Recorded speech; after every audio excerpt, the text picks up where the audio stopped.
বিপ্লব শুরু হচ্ছে সেটা আমরা দেখছি, দর্শকের রিয়েকশন, আপনাদের যে পরিশ্রম সব মিলায় আপনার অনুভূতি কেমন?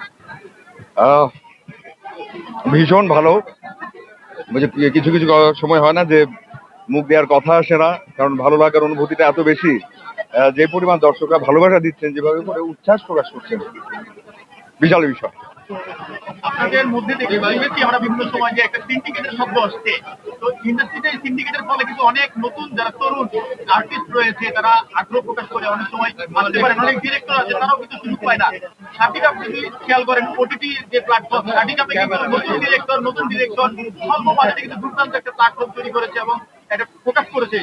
সেই জায়গা থেকে আপনাদের কি মনে হয় যে ইন্ডাস্ট্রিতে নতুন বলিউডের মতো কোনো আউটপুট আসবে কিনা? আমি অনেক আশাবাদী একজন মানুষ। আসলে অনেক রকমের অনেক কিছু শোনা যায়, হয়তো অনেক কিছু ঘটেও, কিন্তু আসলে আমরা যদি নিজেরা দেশকে ভালোবাসি, আমরা যদি আমাদের দেশের চলচ্চিত্রকে ভালোবাসি, তাহলে আসলে সবাইকে সহযোগিতা করা উচিত, যাতে আমাদের চলচ্চিত্র সমৃদ্ধ হয়, আমাদের ইন্ডাস্ট্রি সমৃদ্ধ হয়, এবং সবাই যদি ভালো করে, সব যদি ভালো ভালো কাজ আসে, যেভাবে এবারও অনেক ভালো ভালো ছবি এসেছে, প্রত্যেকটা ছবি খুব ভালো। তো এমন ভালো ছবি যখন আসতে শুরু করবে, তেমন এই ধরনের উৎসব তৈরি হবে, উদযাপন তৈরি হবে। বরং আমি বলবো, কোনো রকমের যদি বিষয় থেকেও থাকে, সেই জায়গা থেকে আমরা বের হয়ে এসে আমরা সুন্দরভাবে নিজেদের স্বার্থে নিজেরা নিজেদেরকে সাহায্য করি এবং সামনের দিকে এগিয়ে যাই।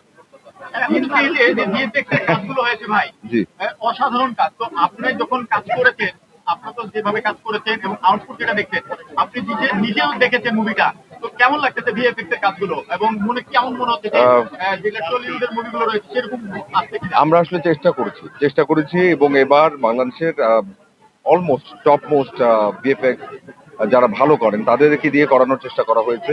তবে এটাও সত্যি যে আমাদের সময় স্বল্পতা আছে, আমাদের বাজেট স্বল্পতা আছে।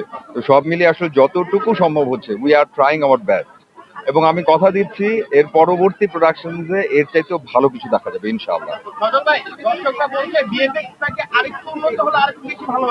অবশ্যই আমি বলবো, আমাদের অনেক জায়গা থেকেই আসলে অনেক রকমের ল্যাকিংস থাকে। এই যে আমরা কাজ করেছি, খুবই অল্প সময়ের মধ্যে আমরা কাজটা করেছি, যেহেতু আসলে ঈদের ছবি, আমরা কিন্তু সেই অর্থে খুব সময়টুকুও পাইনি। এবং এটা আমি সবাইকে বলেছি, আমরা যখন গানে শুট করছি তখন রোজা চলছে, হ্যাঁ, এর মধ্যে এডিট শেষ করে ভিএফএক্স অ্যান্ড অল, এগুলো একটু সময় সাপেক্ষ বিষয়। তারপর আমরা বলবো আমরা আসলে চেষ্টা করেছি। তারপর যদি কোনো ভুল ত্রুটি থাকে, প্লিজ সবাই একটু ক্ষমা সুন্দর দৃষ্টিতে দেখবেন। Thank you. বিষয় ছিল,